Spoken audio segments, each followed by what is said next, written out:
Emi Martinez. ফ্রান্সের সঙ্গে final ম্যাচের আগে আর্জেন্টিনার দুর্গরক্ষক মার্টিনেজ ফ্রান্সের উদ্দেশ্যে বলেছিলেন, আর্জেন্টিনাকে হারাতে গেলে আগে আমাকে খুন করতে হবে। অথচ এই মুহূর্তে বিশ্বের সবচেয়ে আলোচিত গোলকিপার মার্টিনেজ আর্জেন্টিনার হয়ে মাত্র 25টি ম্যাচ খেলেছেন। আগে হ্যাঁ, মাত্র 25টি ম্যাচ খেলেই তিনি আর্জেন্টিনাকে বিশ্ব চ্যাম্পিয়নের খেতাব জিতিয়ে দিলেন। আর্জেন্টিনার হয়ে মার্টিনেজের অভিষেক হয় গত বছর, অর্থাৎ 2021 সালে। আর্সেনাল ক্লাবে জায়গা পেতে এই মার্টিনেজকে 10 বছর অপেক্ষা করতে হয়েছিল। ঠিকই শুনেছেন, 10 বছর আর্সেনালের বেঞ্চে চুপচাপ বসে থাকতেন এমি।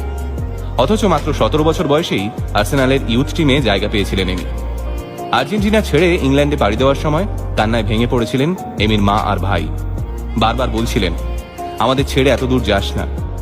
খানিকটা দূরে দাঁড়িয়ে এমির বাবাও হাউ হাউ করে কাঁদছিলেন, কিন্তু ছেলেকে আটকাননি, কারণ তিনি জানতেন তিনি এমির পড়াশোনার খরচা দিতে পারবেন না। এমিও জানত